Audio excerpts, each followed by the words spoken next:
ڕێکەوتی 24 جۆزەردانی ساڵی 1359 هەتاوی جەلادانی کۆماری ئیسلامی لایەنگرێکی کۆمەڵەیان بەناوی هاوڕێ شەهێن باوەفا لە دادگای ئینقلابی شاری سنا تیرباران کرد.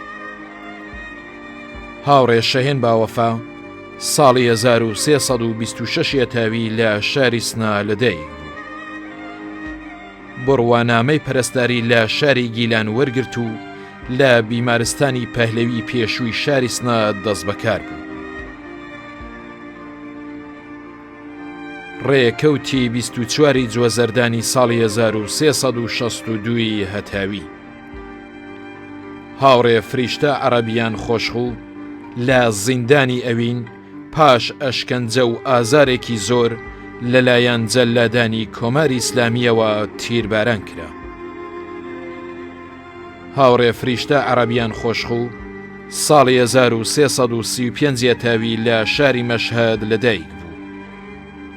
هاوکات لەگەڵ دەرس خوێندنی لە زانسکە هاتە ناو جەرگەی خەباتی سیاسیەوە. پاش شۆڕشی گەلانی ئێران لە ساڵی 1357 هەتاوی چەند جار هاتە کوردستان و بەم جۆرە لەگەڵ کۆمەڵە پەیوەندی کرد. ساڵی 1361 هەتاوی لەلایەن هێزە سەرکوتگەرەکانی کۆماری ئیسلامیەوە پاش شناساییکرانی دەستگیر و بۆ زیندانی ئەوین گوازرایەوە.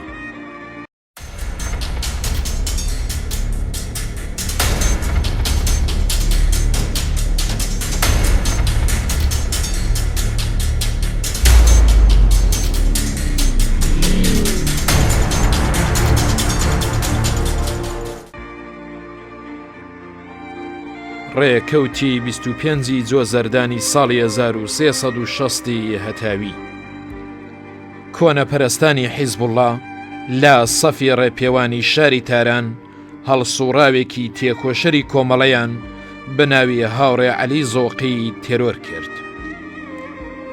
هاوڕێ عەلی زۆقی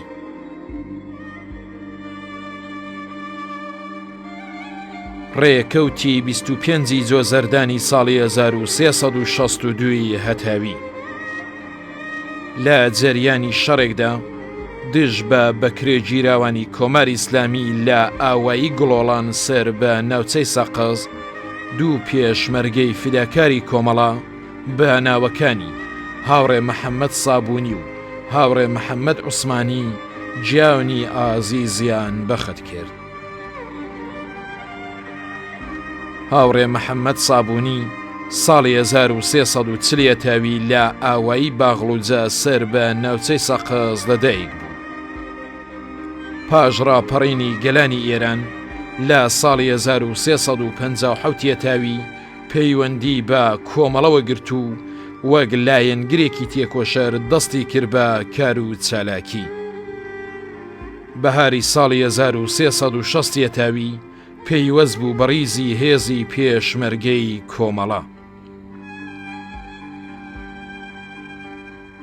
هاوڕێ محەممەد عوسمانی ساڵی 1336 هەتاوی لە ئاوایی قەڵاکۆن سەر بە ناوچەی سەقەز لەدایک بوو. پاش شۆڕشی گەلانی ئێران لە ساڵی 1357 هەتاوی پەیوەندی بە کۆمەڵەوە گرت. لە درێژەی هەڵسوڕانیدا هاوڕێ محەممەد لەلایەن هێزەکانی ڕژیمەوە دەست بەسەر کرا و پاش ئازادبوونی لە زیندان پەیوەست بوو بەڕیزی عەلەنی هێزی پێشمەرگەی کۆمەڵە. ڕێکەوتی 25 جۆزەردانی ساڵی 1362 هەتاوی دوو پێشمەرگەی فیداکاری کۆمەڵە بە ناوەکانی هاوڕێ سەید محەممەد حوسێنی و هاوڕێ حوسێن نیازی لە جەریانی بەڕێوەبردنی مەعموریەتێکی تەشکیلاتی لە شاری سنا لەلایەن بەکرێگیراوانی کۆماری ئیسلامیەوە دەست بەسەر کران و پاش 7 مانگ ئەشکەنجە و ئازار لە سیاچاڵەکانی کۆماری ئیسلامیدا بەدەست جەلادانی ئەم ڕژیمەوە تیرباران کران. هاوڕێ سەید محەممەد حوسێنی ساڵی 1335 تاوی لە ئاوایی چۆڕ سەر بە ناوچەی مەریوان لەدەیک بوو. لە کاتی شۆڕشی ساڵی 1357 تاوی لە یەکێتی جوتیاران هەڵسوڕاوانە بەشداری کرد و پاشان هاتە ناو ڕیزی پێشمەرگەی کۆمەڵە و لە گوردانی کاک فواد سازماندرا.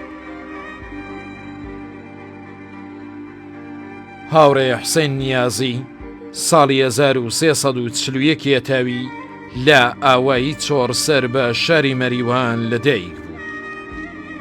کاتێک کە شۆڕشی یەکێتی جوتیاران پێکات، هاوڕێ حوسێن ئەگەرچی تەمەنی کەم بوو، بەڵام پەیوەست بوو بە ڕیزی ئەندامانی ئەو یەکێتیەوە و دەستی کرد بە هەڵسوڕان. پاش ماوەیەک هاتە ناو ڕیزی پێشمەرگەی کۆمەڵە و لە گوردانی کاک فواد سازماندرا.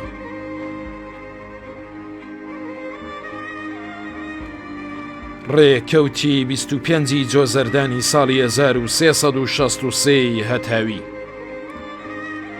هاوڕێ محەممەد ئەمین نەجاری یەکێک لە کادرە لێهاتووەکانی کۆمەڵە لە جەریانی بەڕێوەبردنی مەعموریەتێکی تەشکیلاتی لە ئاوایی ڕەشنەش سەر بە ناوچەی سنە کەوتە بەر هێرشی هێزەکانی کۆماری ئیسلامی و جیاونی ئازیزی بەخت کرد. هاوڕێ محەممەد ئەمین نەجاری ساڵی 1342 تاوی لە ئاوایی ئەوێ هەنگ سەر بە ناوچەی سنا لەدایک بوو.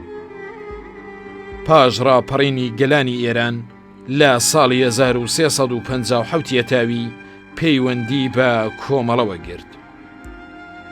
ساڵی 1359 تاوی هاتە ناو ڕیزی پێشمەرگەی کۆمەڵە. هاوڕێ محەممەد ئەمین ئەندامی کۆمەڵە و ئەندامی کومیتەی ناوچەی بەشی ژاوەرۆ و کەڵاترزان بوو. دوایین ئەرکی تەشکیلاتی هاوڕێ محەممەد ئەمین فەرماندەی پەلێک لە پێشمەرگەکانی کۆمەڵە بوو.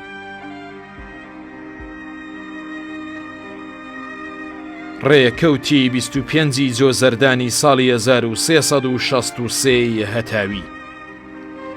پێشمەرگەکانی کۆمەڵە لە ئاوایی قڕوچە سەر بە ناوچەی سەقز لەگەڵ بەکرێ گیراوانی کۆماری ئیسلامی تووشی شەڕێکی قورس هاتن. لە جەریانی ئەم شەڕەدا پێشمەرگەکانی کۆمەڵە زەبرێکی کاریان لە هێزەکانی ڕەژیم وەشاند و بەداخەوە لەم شەڕەدا هاوڕێ یەحیا ئیرەجی پێشمەرگەی فداکاری کۆمەڵە جیاونی ئازیزی بەخت کرد. هاوڕێ یەحیا ئیرەجی یەکێک لە ئەندامە لێهاتووەکانی کۆمەڵە ساڵی 1337 تاوی لە شاری سنا لەدایک بوو. پاش ڕاپەڕینی گەلانی ئێران لە ساڵی 1357 تاوی پەیوەندی بە کۆمەڵەوە گرت و لە پەنای کاری موعەلەمی دەستیدایە هەڵسوڕانی سیاسی. زستانی ساڵی 1360 تاوی هاتە ناو ڕیزی هێزی پێشمەرگەی کۆمەڵە. ڕێکەوتی 25 جۆزەردانی ساڵی 1368 هەتاوی. دەستەیەک لە پێشمەرگەکانی کۆمەڵە لە نێوان جادەی کامیاران مەریوان هێرشیان کردە سەر مەقڕێکی کۆماری ئیسلامی لە ئاوایی خواشت کە لە ئاکامدا 3 کەس لە بەکرێ گیراوانی کۆماری ئیسلامی کوژران و 8 کەسی دیکەشیان لێ بەدیل گرتن و چەک و تەقەمەنیەکی بەرچاو کەوتە دەست هێزی پێشمەرگەی کۆمەڵە. ڕێکەوتی 25 جۆزەردانی ساڵی 1380 هەتاوی. هاوڕێ کەریم بەهرامی چالاکی سیاسی و هەڵسوڕاوی لە مێژینەی کۆمەڵە لە شاری سنا بەهۆی نەخۆشیەوە جیاونی ئازیزی لەدەستدا. هاوڕێ کەریم بەهرامی ساڵی 1305 هەتاوی لە شاری سنا لەدایک. هاوڕێ کەریم لە ماوەی ژیانیدا وەک کەسایەتێکی شۆڕەشجێر گەلێک کاری شۆڕەشجێرانەی لە زۆربەی شارەکانی کوردستان ئەنجامدا. هاوڕێ کەریم یەکێک لە هەڵسوڕاوانی کۆمەڵە پێش ڕاپەڕین و دوای ڕاپەڕینی ساڵی 1357 هەتاوی بوو. لە گەیاندنی تەدارکات بە هێزی پێشمەرگە و یارمەتیکردنی بنەماڵەی پێشمەرگەی کۆمەڵە هیچ کات درێغی نەکردووە. هاوڕێکەریم باوکی شەهید بیژەن بەهرامی هەڵسوڕاوی تەشکیلاتی کۆمەڵە بوو.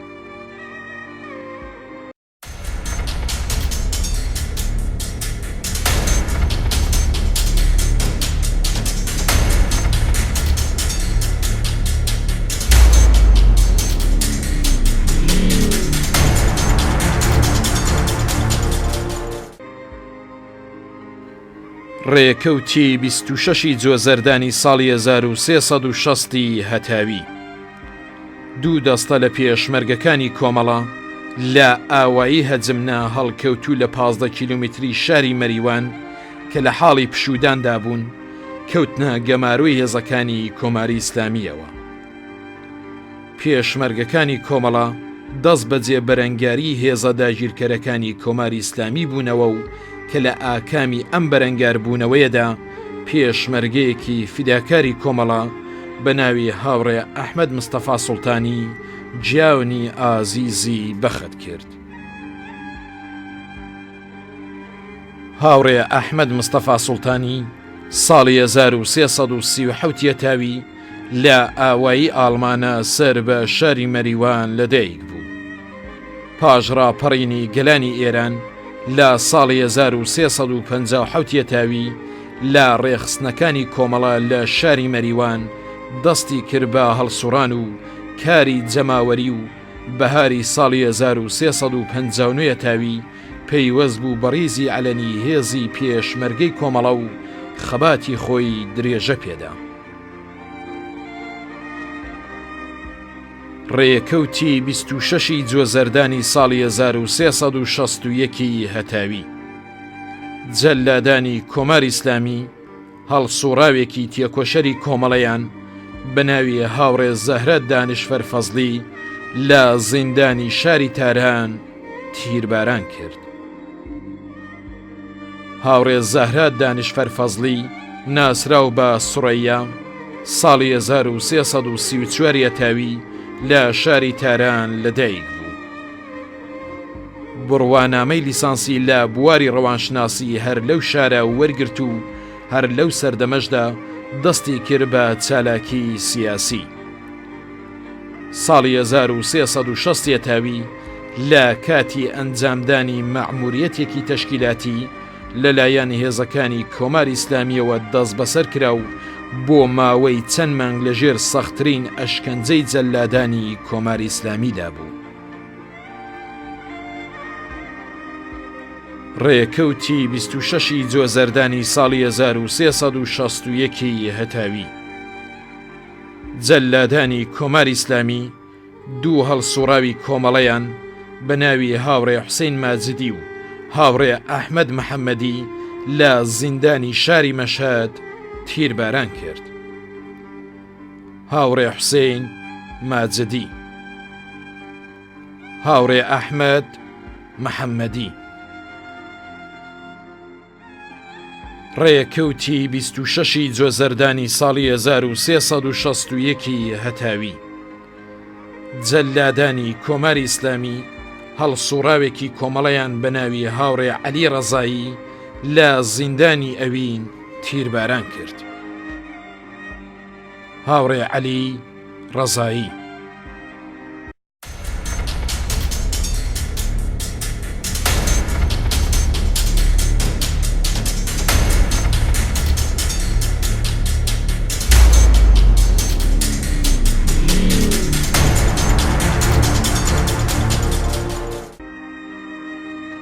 ڕێکەوتی 27 جۆزەردانی ساڵی 1363 هەتاوی هاوڕێ عەبووبەکر جیهانی ئەندامی تەشکیلات نهێنی کۆمەڵە لە ئاوایی سەردۆش سەر بە ناوچەی مەریوان بەدەست بەکرێ گیراوانی کۆماری ئیسلامیەوە تیرۆر کرا. هاوڕێ عەبووبەکر جیهانی ساڵی 1336 هەتاوی لە ئاوایی سەردۆش سەر بە ناوچەی مەریوان لەدایک بوو. هاوڕێ عەبووبەکر پاش ڕاپەڕین پەیوەندی بە کۆمەڵەوە گرت.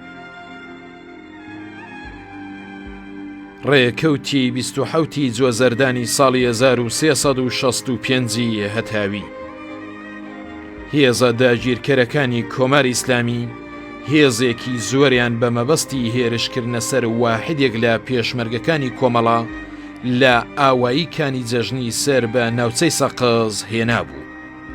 لەم شەڕەدا کە 5 سەعاتی خایاند هێزی پێشمەرگەی کۆمەڵە لە بەرامبەریاندا وەستانەوە کە بەچەکی سووک و قورس هێرش کرا بۆ سەریان. لە جەریانی ئەم شەڕەدا زیاتر لە 20 کەس لە بەکرێ گیراوانی کۆماری ئیسلامی کوژران و دەیان کەسیشیان لێ بریندار بوو. بەداخەوە لە جەریانی ئەم شەڕەدا 5 پێشمەرگەی فیداکاری کۆمەڵە بە ناوەکانی هاوڕێ نادر خەلیقی، هاوڕێ ئیسماعیل مەولودی، هاوڕێ ڕەزا ئیبراهیمی، هاوڕێ حوسێن سەفەری و هاوڕێ عەبووبەکری خەیات گیاونی ئازیزیان بەخت کرد. هاوڕێ نادر خەلیقی یەکێک لە ئەندام و کادرە لێهاتووەکانی کۆمەڵە ساڵی 1339 تاوی لە شاری سەقز لەدایک بوو. پاش ڕاپەڕین کاتێک کە هێزە داگیرکەرەکانی کۆماری ئیسلامی هێرشیان کردە سەر شاری سەقز لە دژی ئەم ڕژیمە هەڵسوڕانی سیاسی خۆی دەست پێ کرد. پاییزی ساڵی 1360 تاوی پەیوەست بوو بە ڕیزی پێشمەرگەی کۆمەڵە. زستانی ساڵی 1361 تاوی فەرماندەیی دەستەیەک لە پێشمەرگەکانی کۆمەڵە و هاوینی ساڵی 1362 تاوی بوو بە بەرپرسی سیاسی پەل و بەهاری ساڵی 1365 تاوی وەک ئەندامی جێگری کمیتەی ناوچەی بۆکان هەڵبژێردرا. هەروەها مەسئولیەتی دەستەی سازماندەی ناوچەی بۆکانیش لە ئەستۆی هاوڕێ نادر بوو. هاوڕێ ئیسماعیل مەولودی ساڵی 1337 تاوی لە ئاوایی تیکانتەپە لە بەشی فەیزوڵابەگی بۆکان لەدایک بوو. پێش ڕاپەڕین لەگەڵ جەمعێک لە ڕووناکبیران ئاشنایی پەیدا کرد. هەر لەو سەردەمەدا بوو کە وەک نوێنەری زەحمەتکێشانی ناوچەی فەیزوڵابەگی هەڵبژێردرا. پێش لە ئاشکرابوونی خەباتی ئاشکرای کۆمەڵە لەگەڵ کۆمەڵە پەیوەندی گرت. پاش ناسایکرانی لەلایەن هێزە داگیرکەرەکانی کۆماری ئیسلامیەوە پەیوەست بوو بە ڕیزی عەلەنی هێزی پێشمەرگەی کۆمەڵە. هاوڕێ ئیسماعیل ئەندامی کۆمەڵە و ئەندامی دەستەی ڕێخستنی بەشی فەیزوڵابەگی بۆکان بوو. هاوڕێ ڕەزا ئیبراهیمی ناسراو بە ڕەزا کرماشان ساڵی 1342 تاوی لە شاری کرماشان لەدایک بوو. ساڵی 1359 تاوی پەیوەندی بە کۆمەڵەوە گرت و وەک تێکۆشەرێکی کۆمەڵە درێژەی بە هەڵسوڕانی خۆیدا. هاوڕێ ڕەزا ئەندامی کۆمەڵە و فەرماندەی دەستەیەک لە پێشمەرگەکانی کۆمەڵە و ماوەیەکیش بەرپرسی سیاسی پەل لە گوردانی شاهۆ بوو. هاوڕێ حوسێن سەفەری ناسراو بە حوسێن فارس ساڵی 1342 تاوی لە شاری تاران لەدایک بوو. ساڵی 1364 تاوی هاوڕێ حوسێن بەهۆی ئەو ئاشنایەتی کە لەگەڵ ئامانج و سیاسەتەکانی کۆمەڵە هەیبوو پەیوەست بوو بە ڕیزی پێشمەرگەی کۆمەڵە و خەباتی خۆی درێژە پێدا. هاوڕێ عەبووبەکر خەیات لە ئاوایی ئینچکە سەر بە ناوچەی سەقز لەدایک بوو. ساڵی 1362 تاوی بە مەبەستی بوون بە پێشمەرگەی کۆمەڵە خۆی گەیاندە مەقەرەکانی کۆمەڵە، بەڵام بەهۆی کەمی تەمەنیەوە وەرنەگیرا و تا 2 ساڵ وەک تەشکیلاتی نەهێنی کۆمەڵە دەستی دایە کار و چالاکی و ساڵی 1364 تاوی هاتە ناو ڕیزی هێزی پێشمەرگەی کۆمەڵە. ڕێکەوتی 27 جۆزەردانی ساڵی 1380 هەتاوی هاوڕێ خان ئەمیر مارابی بە هۆی ڕووداوی برقەوە لە ئۆردوگای ناوەندی کۆمەڵە جیاونی ئازیزی لەدەستدا. هاوڕێ خان ئەمیر مارابی ناسراو بە شۆڕش ساڵی 1360 هەتاوی لە ئاوایی مارا و سەر بە ناوچەی کامیاران لەدایک بوو. مانگی خەزەڵوەری ساڵی 1370 هەتاوی پەیوەست بوو بە ڕیزی هێزی پێشمەرگەی کۆمەڵە.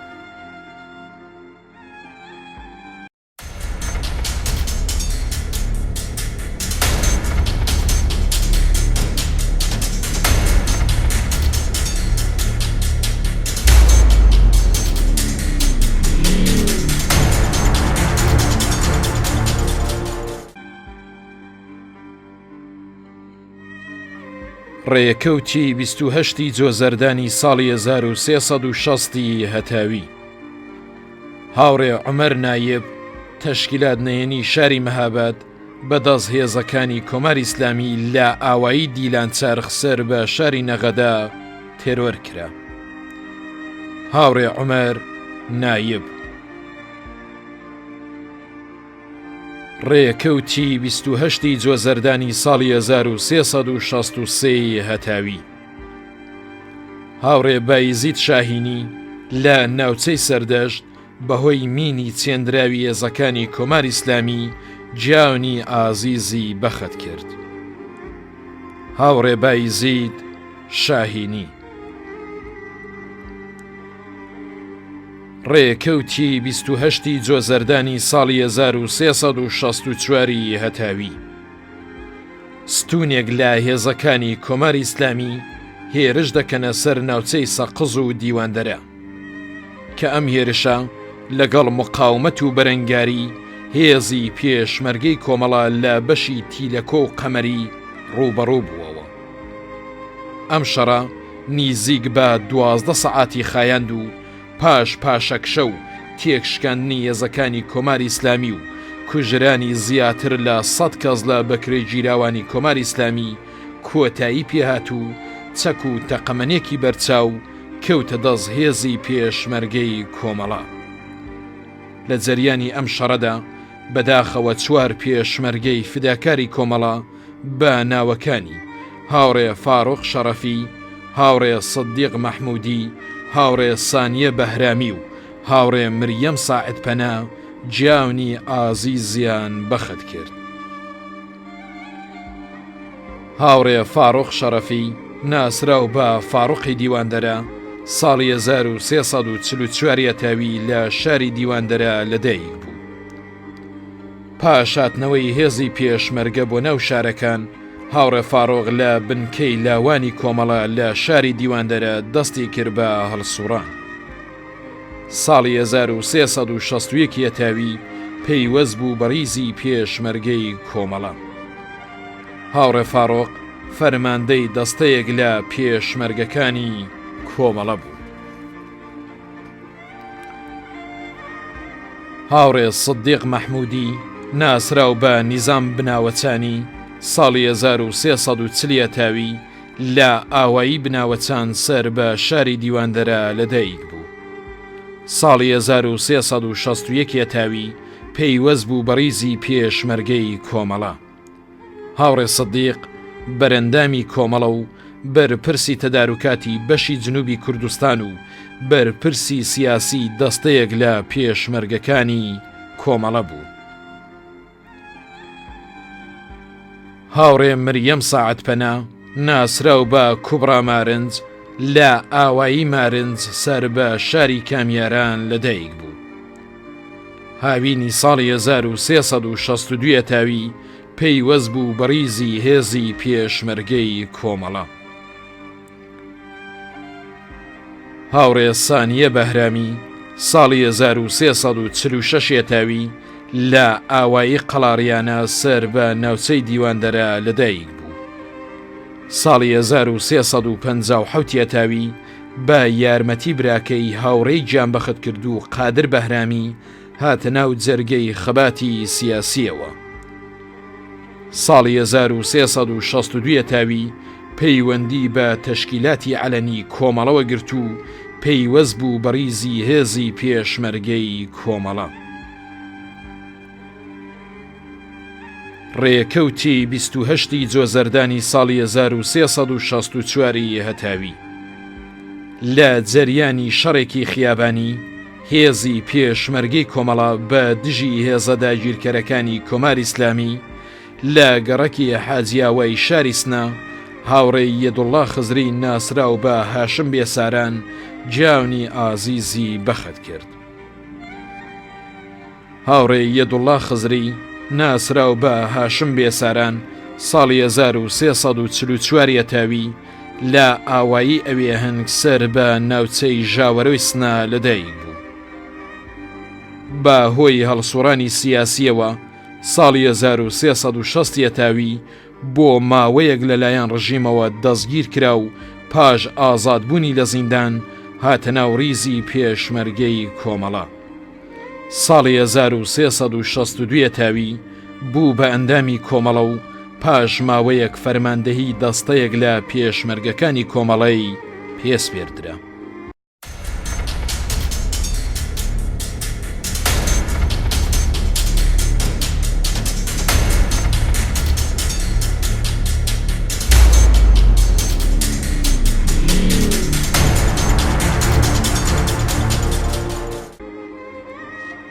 ڕێکەوتی 29 جۆزەردانی ساڵی 1380 هەتاوی هاوڕێ محەممەد ساڵح ڕەحمانی ڕۆژێک پاش چەکداربوونی بەهۆی دەرچوونی تیرێکی تەسادوفی لە ئۆردوگەی کۆمەڵە جیاونی ئازیزی لەدەستدا. هاوڕێ محەممەد ساڵح ڕەحمانی ناسراو بە شاهۆ ساڵی 1359 تاوی لە شاری جوانڕۆ لەدایک بوو.